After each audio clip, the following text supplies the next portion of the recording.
తెలంగాణలో ఇప్పుడు అంతో ఇంతో విద్య గురించి మనం మాట్లాడుతున్నాం. హ్మ్. అంతో ఇంతో పేపర్‌లో వస్తాంది. వైద్యం గురించి ఎవరు ఎందుకు మాట్లాడట్లే? అదే అమ్మా వైద్యం గురించి మేమే మాట్లాడుతున్నాం వాస్తవానికి. వైద్యం అనేది చిన్న బాధ కలిగితే ప్రైవేట్ హాస్పిటల్‌కి పోయి కొలాప్స్ కావాలి. ఒకడి ఆరోగ్యం బాలేక హాస్పిటల్‌కి పోతే ఆ ఇంట్లో ఇంకొకడు చావాలి. అరె! అంటే ఇప్పుడు ఒక ఒక ఇద్దరు అర్థమైంది. కొడుకులున్నారు. ఇప్పుడు ఒకడికి బాగాలే రూ. 1,00,000 కావాలి. రెండో కొడుకు రెక్కలు తీసుకుపోయి తాకట్టు పెట్టి రూ. 1,00,000 రూ. 1,00,000 తెచ్చి వీడిని బాగు తీసుకొచ్చి చేయాలి. కట్టాలి. వీడు బయటికి రాగానే వాడు చావాలి. లేదా వీడు చస్తే తల్లి మనాది పడి చావాలి. ఇది వైద్యం పరిస్థితి. ఇలాంటి వైద్యం ఎక్కడైనా ఉందా? అమెరికా అనేది ఒక క్యాపిటలిస్ట్ దేశం. అక్కడ స్కూల్స్, హాస్పిటల్స్ ఎట్లున్నాయమ్మా? హ్మ్. కనీసం గవర్నమెంటు నీ అమ్మ రాజ్యం అగ్రకులాల దగ్గర ఉంచుకోండిరా. వైద్యం అని అందియండి జనానికి. విద్యా వైద్యం అందియవు. రాజ్యం అట్లుంటుంది. ఎట్లా ఇదంతా? పైగా లిక్కరు లక్షల కోట్ల రూపాయలు పెట్టి మళ్ళీ మనమే తాగి వాడికి డబ్బులు ఇస్తే ఆ పైసలతోటి వీడు రాజ్యాన్ని వెళ్తాడు. ఏమి రాజ్యం ఇది? తెలంగాణ సాంప్రదాయం అంటారు కదా తాగుడు. తెలంగాణ సాంప్రదాయం అయితే సార కాసుకునే హక్కు మాకే ఇవ్వమనండి. ఇంతకుముందు మన అయ్యలు ఇప్ప పువ్వు సార తయారు చేసుకునేది 5 ఆగి 100 ఏళ్ళు బతికారు మన అయ్యలు తాతలు. ఇప్ప పువ్వు సార ఇంట్లోనే వండుకొని సార వండుకునే నాలెడ్జ్ బీసీఎస్సీ ఎస్టీలకు ఉంటుంది. బ్రహ్మాండంగా సార తయారు చేసుకుంటారు. ఆ సార తాగితే జరాలు కూడా పోయేది. అంత ఆరోగ్యంగా ఉండేది. ఇప్పుడు ఆ సార మనం తయారు చేస్తే టాడా కేసులు పెట్టి జైళ్ళలో పెట్టి 20 ఏళ్ళు కేసులు పెడతారు. టాడా కేసులు పెట్టి సార తయారు చేసుకునే హక్కు మనకే ఏమనండి? వీడి రాజ్యం దెబ్బ కొలాప్స్ అయితే వీడికి పైసలు లేక వీడు మనల్ని సార పోసి మనల్ని చంపుతున్నాడు. నువ్వు ప్రైవేట్ స్కూల్స్ పెడతావు, అగ్రవర్ణాలు ప్రైవేట్ వ్యాపారం పెడతాడు, అగ్రవర్ణాలు ప్రైవేటు హాస్పిటల్ పెడతాడు. ప్రైవేట్ హాస్పిటల్ పెడితే నీ మీద కేసు ఉండదా? ప్రైవేట్ హాస్పిటల్ కాదమ్మా, ఓపెన్ నేను చేయడానికి నేను ప్రధానమంత్రి గారు వస్తున్నారు కాదమ్మా, నా కదా. ఇంట్లో సార తయారు చేస్తాను. నా ఇంట్లో గవర్నమెంట్ సార అమ్ముతుంది తయారు చేసి. నేను నా ఇంట్లో సార తయారు చేస్తే నువ్వు సార ఎట్లా తయారు చేస్తున్నావు నా మీద కేసు పెడతాను. అవునా? పెద్ద కేసే ఇది సార తయారు చేస్తే ఇంట్లో వండితే. మరి ప్రైవేట్ స్కూల్ ఎట్లా పెడతాడు వీడు? ప్రైవేట్ హాస్పిటల్ ఎట్లా పెడతాడు? ప్రైవేట్ పరిశ్రమ ఎట్లా పెడతాడు? ప్రైవేట్ వ్యాపారం ఎట్లా చేస్తాను నువ్వు? అన్ని గవర్నమెంట్ ఉండగా. అంటే బీసీఎస్సీ ఎస్టీలకి పైసలు వచ్చేది ఏది? సారా వండితే గవర్నమెంట్కి పైసలు పోతాయి, బీసీఎస్సీ ఎస్టీలకు పైసలు వస్తాయి. కాబట్టి బీసీఎస్సీ ఎస్టీలు సారా తయారు చేయద్దు. ఎంత తప్పమ్మా ఇది! మా గవర్నమెంట్ వచ్చాక సారాని కుటీర పరిశ్రమగా మార్చి గ్రామాల్లో సారా తయారు చేపిస్తాం, స్కాచ్ తయారు చేపిస్తాం మా ఇళ్ళల్లో. స్కాచ్ బాటిల్స్, వైన్ బాటిల్స్ తయారు చేపిస్తాం మా ఇళ్ళల్లో. ద్రాక్ష పండ్ల తోటలు వేపించి ఆ ద్రాక్ష పండ్ల తోటల్లో బీసీఎస్సీ ఎస్టీల చేత ముదిరాజులు తోటలు ఉన్నాయమ్మా. మొదటి నుంచి తోటల మీద ముదిరాజ్ వైన్ బాటిల్ అని తయారు చేపిస్తాం. దాని పేరే బాటిల్ పేరు మీద Mudiraj wine, Mudiraj red wine అంటే అదొక వరల్డ్ సింబల్గా మారిపోతుంది. ముదిరాజ్ రెడ్ వైన్ ఏంది అని అంటే తోటలు పెంచే హక్కు వాళ్ళదే కదా, పండ్లు తయారు చేస్తే వాళ్ళే కదా. జ్యోతిరావు ఫూలేకి సంబంధించినట్టు వారసత్వ కులం కదా ముదిరాజులు. మొట్టమొదట పండ్లు, తోటలు, చేపలు ఇవన్నీ పెంచినటువంటి వాళ్ళు కదా. అందుకని మేము సారా అండ్ వైన్, విస్కీ, బ్రాందీ ఇవన్నీ బీసీఎస్సీ ఎస్టీల చేత తయారు చేపిస్తాం ఒక కుటీర పరిశ్రమలాగా. అది మేము అంత తాగుతాం, అమ్ముకుంటాం. మీరు చెప్పింది అంటే ₹1,50,000 రూపాయలు నాకు అర్థమైంది. కానీ ఇంత ఇప్పుడు మన జనానికి అంటే మీరు చెప్పిండ్రు 4,30,00,000 మంది ఉన్నారు. అందులో 1 కోటి ఉన్నారు బీసీలు, ఎస్సీ ఎస్టీలు. అందులో 1 కోటి మందిని మీరు ఆకర్షించాలనుకుంటున్నారు, వాళ్ళ మీ టార్గెట్ అన్నారు. ఆ 1 కోటి మందిలో కనీసం 25 లక్షల మంది అయినా మీరు ఇప్పుడు చెప్పిన దాన్ని సమర్థిస్తారంటారా? 4 కోట్ల మంది సమర్థిస్తారు ఈ పాయింట్ని. ఈ పాయింట్ 4 కోట్ల మంది ఓటు వేసేది నాకు తెలియదు, కానీ ఈ పాయింట్కి మాత్రం 4 కోట్ల మంది మద్దతు ఉంటుంది. మళ్ళీ చెప్తున్నామ్మా, తెలంగాణ గడ్డ మీద బీసీఎస్సీ ఎస్టీల నెత్తురు దాగి, వాళ్ళ రక్తం దాగి, వాళ్ళ చెమటను దోసుకొని నెలకి 50,000 కోట్ల రూపాయల ట్యాక్స్ కడుతుంది గవర్నమెంట్కి. 50,000 crores బీసీఎస్సీ ఎస్టీలు కడుతున్నారు సారాకి. ఇంకా అది కాక ఏదైతే బ్రేవరీస్ బాటిల్స్ ఉన్నాయో మందు తయారు చేసే వాళ్ళకి 1,00,000 కోట్ల రూపాయలు పోతున్నాయి నెలకి.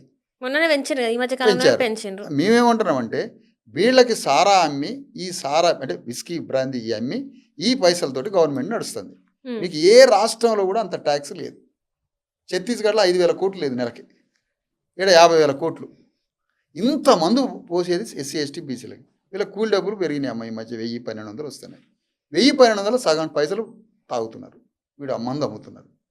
ఇంత ఇన్కమ్ వస్తుంది కాబట్టి మేమేమంటున్నామంటే బీసీఎస్సీ ఎస్టీలు తమ ఇండ్లలోనే సారా కాసుకొని, తమ ఇండ్లలోనే సారా తయారు చేసుకొని, తమ ఇండ్లలోనే మంచి క్వాలిటీ సారా తయారు చేసుకునే విధంగా ప్రోత్సహిస్తాం. మేము కుటీర పరిశ్రమగా మారుస్తాం సారా తయారు. కేరళలో ఉన్న విధంగా అంటారా? ఇంకా కేరళ కాదు, పూర్వకాలంలో మన ఇళ్ళల్లో కాసుకునేది కదా మంచిగా సార తయారు చేసేది. అట్లా సార తయారు చేయించి వైన్ తయారు చేయించి మేమే స్వయం సమృద్ధిగా మా కాళ్ళ మేము బతికి ప్రపంచ దేశాలకి సారా మేమే డిస్ట్రిబ్యూట్ చేసే విధంగా తయారు చేపిస్తాం. టెక్నాలజీ చైనా, అమెరికా, థాయిలాండ్ అనేక దేశాల్లో, ఆసియా దేశాలలో, బయట దేశాల్లో టెక్నాలజీ బాగా ఉంది. శాంసంగ్ టీవీ ఇళ్ళలో కూర్చొని చదువురాని ఆడలు తయారు చేసి అమ్ముతుండ్రు. అట్లా మేము తెలంగాణలో మా రాజ్యం వస్తే బీసీ ఎస్సీ ఎస్టీల చేతులు ఇండస్ట్రీని ఆ విధంగా మారుస్తాం. అట్లనే లిక్కర్ ఏదైతే ఉందో ఈ లిక్కర్ మందు ప్రతి ఇంట్లో తయారు చేపిస్తాం అంటున్నాం.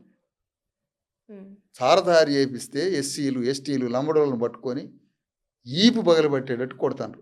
ఎస్టీలను కొడతారు, ఎస్సీలను కొడతారు. నువ్వెవడురా సార తయారు చేయడానికి? వాడెవడు మరి సార తయారు చేయడానికి?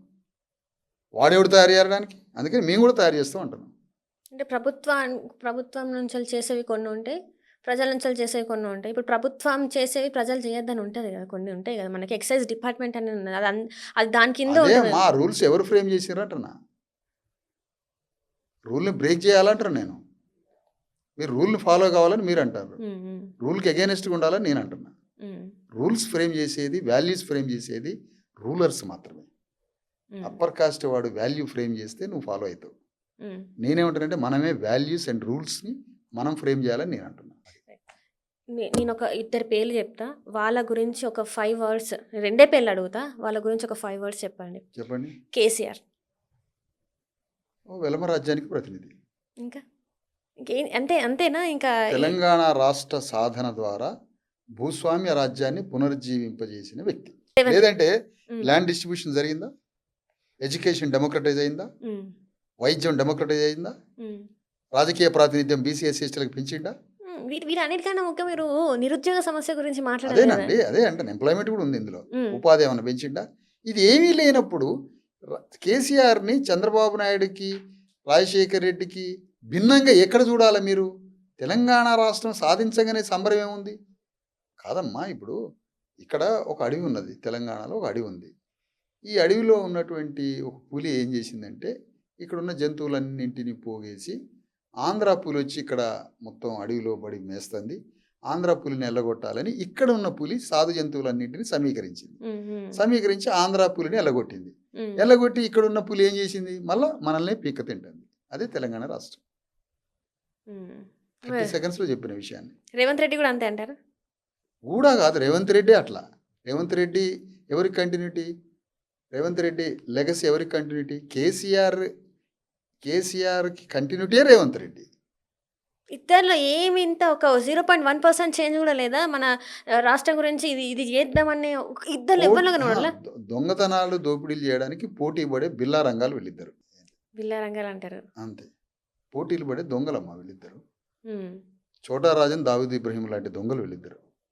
మొత్తం వాళ్ళతోనే మీరు పోల్చుతున్నారు. లేదా అంబేద్కర్ పూలేతో పోల్చాలా ఏంది మీ ఆలోచన ప్రకారం?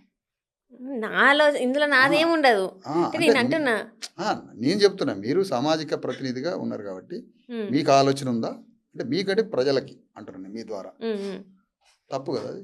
నేను మొన్న చూసుకుంటే ఇక్కడ యాదాద్రి దేవాలయంలో ట్రస్ట్ సభ్యులకి మనం చూస్తే అసలు ఒక యాదవ మహిళకి, ఒక వృద్ధ మహిళ, మరి నిజంగానే ఆమె ఏమి అంటే ఒక 40లో అంటే 30sలో 40sలో ఉన్న అమ్మ కూడా కాదు, కొంచెం 60లో ఉన్న ఒక అమ్మకి ఇస్తే ఏంది బాధ? అసలు ఏం జరుగుతుంది? నేనేమంటానంటే రేవంత్ రెడ్డి తప్పు చేసిండు. ఇక్కడ మెంబర్గా పెట్టి అనామకురాలను చేసి దిక్కుముక్కు లేకుండా ఆమె ఉంచబట్టి వాడు ఎవడో శివచరణ్ రెడ్డి అనేవాడు చెలరేగిపోయి తట్టుకోలేకపోయాడు. అంటే యాదవ కానీ నేను అనేది ఏంటంటే రేవంత్ రెడ్డి చేసిన తప్పు ఏంటంటే ఆయన మన్నే సత్యనారాయణ రెడ్డి ఉన్న పెట్టారు దానికి చైర్మన్గా.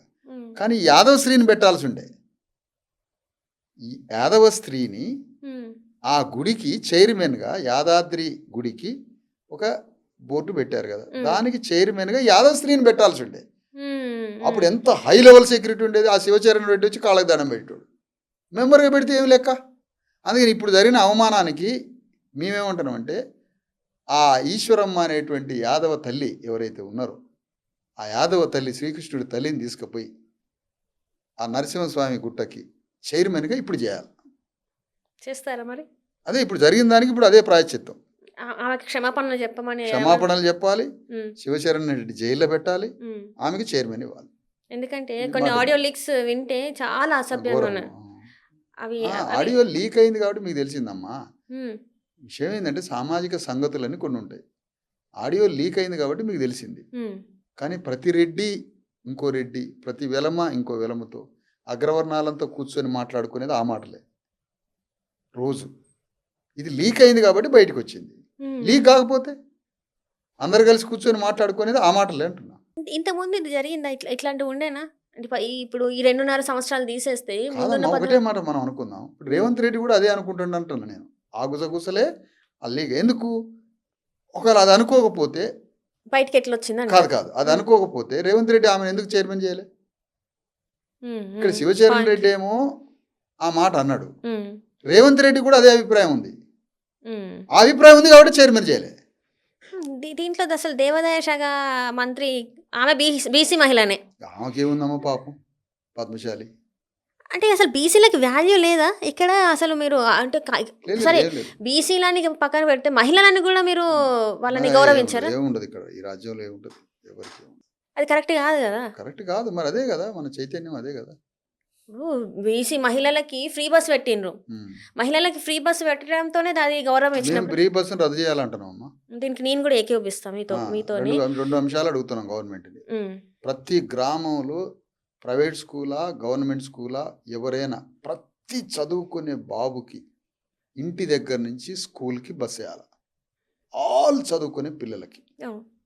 2, రోజు శ్రమ పడేటువంటి పురుషులకు కూడా, స్త్రీలతో పాటుగా రోజు కూలినాలికి పోయే పురుషులకు కూడా బస్సులో ఫ్రీ సౌకర్యం ఉండాలి. హాస్పిటల్లో ఫ్రీ, స్కూల్లో ఫ్రీ, బస్సు ఫ్రీ ఉమ్, అందరికీ.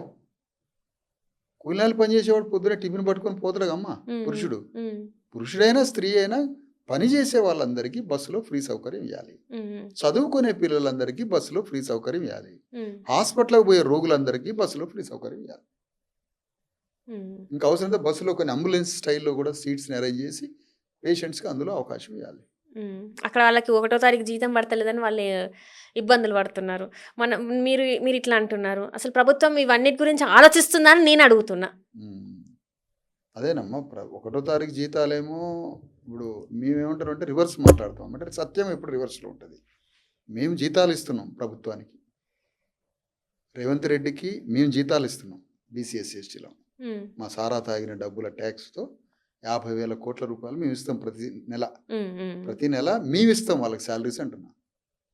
వాళ్ళు ఏం మాట్లాడతారు, రోజు నేను పింఛన్లు ఇస్తున్నా అంటాడు రేవంత్ రెడ్డి. ఆ పెన్షన్లు వస్తలేవని కానీ రేవంత్ అంటున్నారు. రెడ్డి పింఛన్లు ఇస్తానంట. నేనేమంటానంటే నా బీసీఎస్ ఎస్టీలు 4 కోట్ల మంది ఉన్నారు. నా 4 కోట్ల మంది రక్తము చెమట వాళ్ళ యొక్క రోజు దైనందిన శ్రమతో ఈ రాష్ట్రానికి ట్యాక్స్లు కడుతున్నాం 2 లక్షల కోట్లు. 2 లక్షల కోట్ల రూపాయలతో నేను రేవంత్ రెడ్డికి జీతం ఇస్తున్నా అంటున్నా. నేను చెప్తున్నా ఈ మాట. నా 4 కోట్ల మంది బీసీఎస్ ఎస్టీల తరఫు నుంచి నేను మాట్లాడుతున్నా. తెలంగాణ ప్రభుత్వానికి, తెలంగాణ రాజ్యానికి, తెలంగాణ క్యాబినెట్కి, తెలంగాణలో ఉన్న అగ్రవర్ణాలు తింటున్నటువంటి ప్రతి పైసకి నేనే జీతాలు ఇస్తున్నా నా ప్రజల నుంచి. కానీ ఈరోజు రిటైర్డ్ అయిన వాళ్ళకి ఏవైతే ఉంటాయో అవి ఏవి ఇంతవరకు రాకుండా మొన్న చూసుకున్నట్టయితే ఒక అతను ఆత్మహత్య కూడా చేసుకోవడం జరిగింది. లెటర్ రాసి మరి నా చావుకి కారణం వీళ్ళని అందులో ముఖ్యమంత్రి గారి పేరు కూడా మెన్షన్ చేసింది. ఏం జరుగుతుంది అసలు? అంటే తెలంగాణలో ఇక్కడ ఇంకా ఈ ఆత్మహత్యలు అనేవి ఇంకా కొనసాగుతూనే ఉంటాయా? రైతులు అంతే, విద్యార్థులు అంతే. అనేది ధైర్యంతో ఉన్న వాడు చేసుకుంటాడమ్మా. అంటే ఆత్మహత్య అంత ధైర్యం ఉంది వానికి. ధైర్యం లేకుండా రోజు లోపల చచ్చేటోడు వచ్చలే కదా. సరే ఏదైనా అమ్మా, ఒకటి నేను కోరేది ఏంటంటే ఈ దేశాన్ని నడిపించేది రాజ్యాంగం. రాజ్యాంగంలో 1% అమలు అయితేనే ఇంతమందికి హక్కులు వచ్చినాయి. రాజ్యాంగం 100% అమలు అయితే భూతల స్వర్గం అవుతుంది భూమి మీద. అందరం సంతోషంగా, ఆరోగ్యంతో, చదువుతో, మానవ హక్కులతో, ఉపాధితో అందరికీ భూమి మీద, రాజ్యం మీద, సంపద మీద హక్కులు ఉండి, లా అండ్ ఆర్డర్ బాగుండి, ప్రజలందరం ఒక కుటుంబంలాగా సంతోషంగా, సుఖ సంతోషాలతో అందరం ఆనందంగా బతుకుతాం ఇది రాజ్యాంగం అమలైతే. కానీ రాజ్యాంగం అమలైనప్పుడు క్యాపిటలిస్టులకి, భూస్వాములకి, సంపద పరులకి, అగ్రవర్ణాల చేతిలో భూమి పోద్ది, రాజ్యం పోద్ది, పెత్తనం పోతుంది, వాళ్ళ దగ్గర అధికారం పోతే, వాళ్ళ చేతిలో ఉన్న ప్రైవేట్ హాస్పిటల్స్ పోతాయి, వాళ్ళ చేతిలో ఉన్న ప్రైవేట్ స్కూల్స్ పోతాయి, వాళ్ళ చేతిలో ఉన్న ఇండస్ట్రీస్ పోతాయి, అన్నీ పోతాయి. కానీ అమలైతే అందరం బాగుంటాం. ఈ అందరూ బాగుండొద్దు, 10 మందే బాగుండాలని ఈ దేశ అగ్రవర్ణ వ్యవస్థ కోరుకుంటారు. వాళ్ళు కోరుకొని 90% మందికి చంపడానికి ఇవాళ రాజ్యాంగాన్ని అమలు చేయట్లేదు. మేము అంతిమంగా కోరేది ఏంటంటే బీసీ ఎస్సీ ఎస్టీ జేఏసీ అనేది ఈ తెలంగాణలో అవసరమైతే రేపు దేశవ్యాప్తంగా తెలంగాణలో దేశవ్యాప్తంగా 90% బీసీ ఎస్సీ ఎస్టీల రాజ్యాంగ హక్కుల్ని కాపాడటానికి, బీసీ ఎస్సీ ఎస్టీల రాజకీయ ప్రాతినిధ్యం పెంచడానికి, 90% రిజర్వేషన్స్ 90% ప్రజలకు అందడానికి, అందులో 50% రిజర్వేషన్లు బీసీలకి, 20% రిజర్వేషన్లు ఎస్సీలకి, 10% రిజర్వేషన్లు ఎస్టీలకి, 10% రిజర్వేషన్లు ముస్లింలకి, అంటే ముస్లింలకంటే మత మైనారిటీలకి, 10% రిజర్వేషన్లు అగ్రవర్ణాల పేదలకి, ఇట్లా పంచి ఈ దేశంలో ఉన్న సంపద, రాజ్యము, భూమి, ఈ దేశంలో ఉన్న విద్య, వైద్యం, ఉపాధి, ఈ దేశంలో ఇండస్ట్రీస్లో, ప్రైవేట్ ఇండస్ట్రీస్లో ఆపర్చునిటీస్, మొత్తం వెల్త్లో, భూమిలో, సంపదలో, రాజ్యంలో ప్రాతినిధ్యం కావాలని కొట్లాడుతున్నామమ్మా.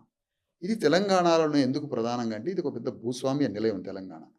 ఈ తెలంగాణలో నిజాం నవాబుది ఎలాంటి తప్పు లేదు, అని గోరి కట్టాల్సిన అవసరం లేదు. నిజాం నవాబుకి గోరి కడతాం అన్న పాటే తప్పు. నవాబుకి గోరి కడతామన్న పాటే తప్పు. నిజాం నవాబుకి కల్చరల్గా, స్పిరిచువల్గా, మత ప్రకారంగా ఒకరు తక్కువ ఒకరు ఎక్కువ లేదమ్మా వాళ్ళ మతంలో. నిజాం నవాబు ఒక గ్రామంలో చాకలోళ్ళని ఎక్కడుంచాలి, మాదిగోళ్ళని ఎక్కడుంచాలి, రెడ్లను ఎక్కడుంచాలనో పారామీటర్స్ లేవు ఆయనకి. అందరూ సమానమే. కానీ తెలంగాణకు వచ్చిన తర్వాత ఇక్కడున్న అగ్రవర్ణ వ్యవస్థ ఆయనకి పాఠం నేర్పింది. చాకలోళ్ళని ఎట్లుంచాలి, మంగళోళ్ళని ఎట్లుంచాలి, రెడ్లను ఎట్లుంచాలంటే రెడ్లకి, కర్ణాలకి, భూస్వాములకి భూమి జాగిరిదారితనం ఇచ్చిండు. ఆయనకి ఇవన్నీ తెలియదు. 10% ఉన్న అగ్రవర్ణాలకి భూమి ఇచ్చేసిండు. 10 ఏళ్ళ నుంచి చెప్తున్నామ్మా ఈ విషయం, నేను పిహెచ్డీ చేస్తున్నా.